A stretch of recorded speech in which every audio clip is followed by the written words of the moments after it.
আজকে হওয়া জাতীয় সংসদের প্রথম অধিবেশন কত বছর পরে এই জাতি দেখতে পেল তার বলার অপেক্ষা রাখে না। আর জেনজির জন্য এটা তো সম্পূর্ণ নতুন এক অভিজ্ঞতা। আলহামদুলিল্লাহ, সমস্ত প্রশংসা মহান আল্লাহর। 1400+ শহীদের রক্ত আর হাজার খানেক আহত ভাই বোনের আত্মত্যাগের বিনিময়ে আমরা আবারও 71-এর সেই অর্জিত স্বাধীনতাকে নবায়ন করতে পারলাম 2024-এ এসে। কংগ্রাচুলেশনস বাংলাদেশ। এই সংসদ নিয়ে সবার অনেক উৎসাহ উদ্দীপনা কাজ করলেও আমি শীতলই ছিলাম। I stayed stone cold even when the news came that the killer of my brother Sharif Osman Hadi got caught in India. Something doesn't add up deep down in my mind.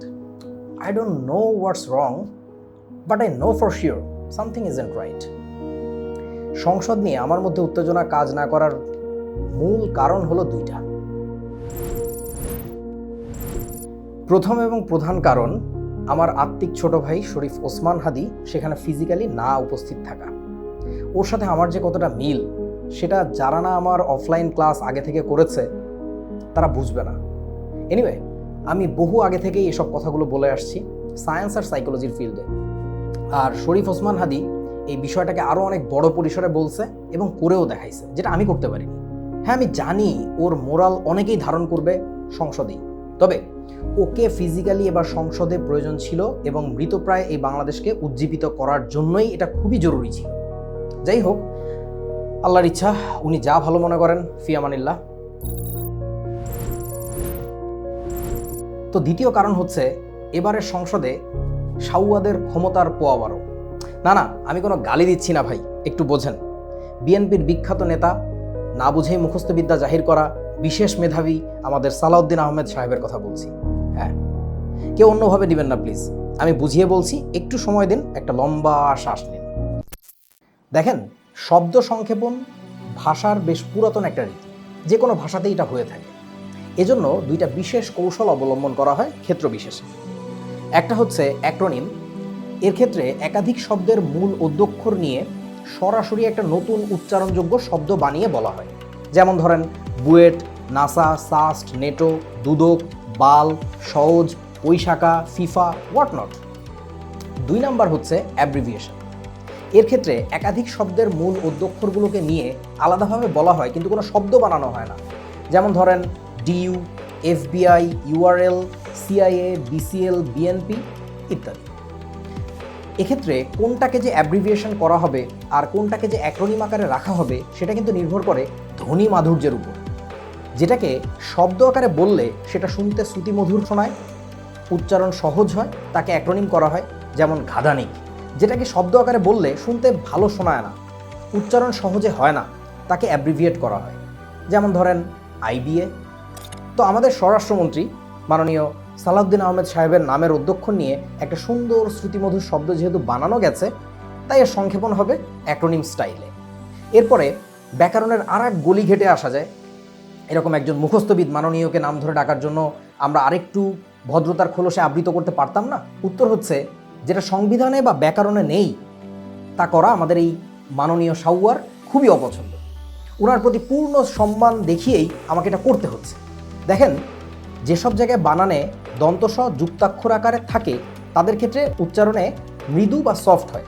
যেমন ধরেন হস্ত, সমস্ত, ন্যস্ত, ব্যস্ত ইত্যাদি। আবার যুক্তাক্ষর আকারে যদি না থাকে দন্তস, তাদের উচ্চারণে সাধারণত সবসময় শার্পনেস দেখা যায়। যেমন ধরেন 1971 সাল, সাল, সাথে, সারাদিন, সারাবেলা, সঙ্গে, সংবিধান, সময়, সহজ ইত্যাদি। ব্যতিক্রমও কিন্তু আছে। যেমন ধরেন সাদিয়া, আমার সেই ছোটোবেলার বান্ধবী। বাই দ্য ওয়ে, সাদিয়া, তুমি যদি এখন এই ভিডিওটা দেখে থাকো তাহলে প্লিজ কমেন্টে সাড়া দিও অথবা ইনবক্সে। তোমাকে অনেক মিস করি আমি। আপনাদের কারোর যদি পরিচিত কোনো সাদিয়া থেকে থাকে প্লিজ তাদেরকে ট্যাগ করে নিশ্চিত হয়ে নিতে পারেন যে ওরাই কেউ আমার সেই ছোটোবেলায় হারিয়ে যাওয়া সাদিয়া কিনা। ও নায়িকা মৌসুমীর চাচতো বোন ছিল। যাই হোক, সাদিয়া, আমি তোমাকে খুবই মিস করি। তো আমাদের এই যে ভদ্রলোক মাননীয় এর নামের সংক্ষেপণ জরুরি আর এক কারণে। সেটা হচ্ছে, আমি ওনার নাম বলতে চাই প্রায়ই বিএনপির প্রয়াত প্রথিতযশা সাহসী একজন নেতা সালাউদ্দিন কাদের চৌধুরীর সাথে মিলিয়ে ফেলি। ও, এই যে দেখেন, আর একটা উদাহরণ পেয়ে গেলাম। সাকা চৌধুরী বলা হইতো ওনাকে, মনে আছে? সুতরাং অ্যাক্রোনিম করে ওখানেও ডাকা হইতো। সি, এখন কিন্তু আমার উপরে আর মন খারাপ করে থাকা যাবে না। যারা এখনও মন খারাপ করে আছেন তারা আসলে ভাই ভালো ছাত্র না। আপনারা ব্যাকরণ সংবিধান কিছুই বোঝেন না। আপনারা ভালো ছাত্র হইলে আপনারাও আমার মতোই করতেন। এনিওয়ে, সংসদে এই যে জনগণের আকাঙ্ক্ষা, জুলাই সনদের মুখ বরাবর লম্বা একটা পা দিয়ে লাথি মারার যে অগ্রনায়ক, সেটাই কিন্তু আমাদের এই সাউয়া সাহেব। ওনাদের সাজানো সংসদ আমার পছন্দ হয় নাই, তাই আমি এ নিয়ে কোনো প্রকার উত্তেজনায় নাই। শীতলতা এবং নীরবতাই আমার জন্য শ্রেয়।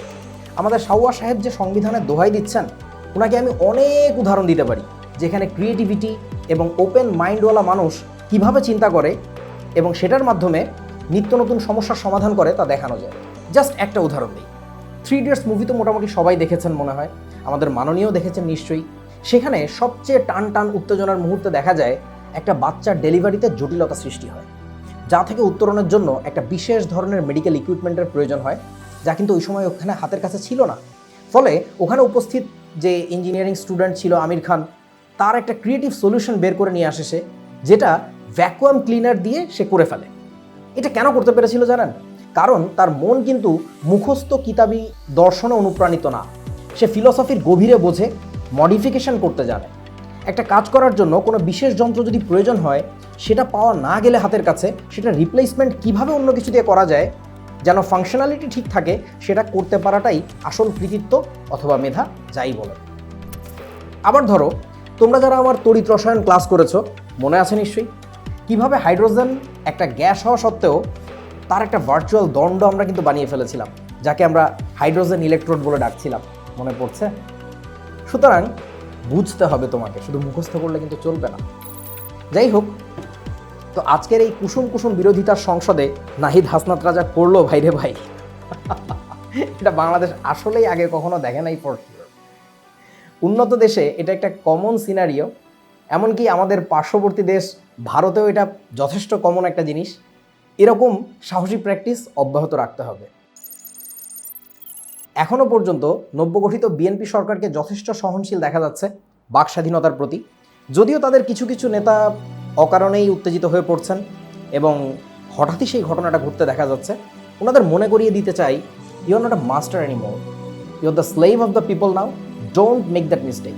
You better use this energy somewhere more useful, like stopping the corruption, extortion, bring the justice to the society, take zero tolerance for ensuring people's rights.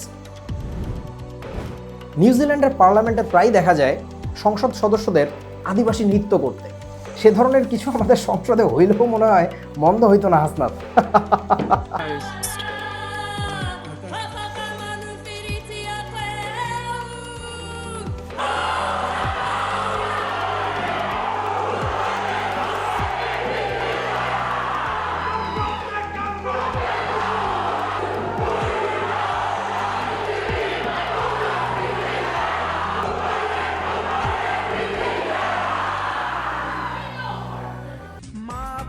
ইচ্ছা ছিল করব ভার্সিটি, সোনার জীবন সাইরা দিয়া ধরলাম রাজনীতি, সাইরা দিলাম খাতা কলম, সাইরা দিলাম বই, ওই বাড়িতে মাঝে মাঝে সিদ্ধি লয়া বই, ওই বাড়ির এক মাইয়া ছিল সিদ্ধি খাওয়াইতো।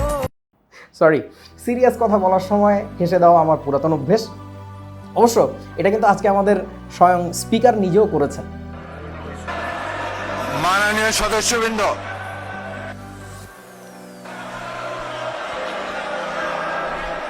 মাননীয় সদস্যবৃন্দ, মাননীয় সদস্যবৃন্দ,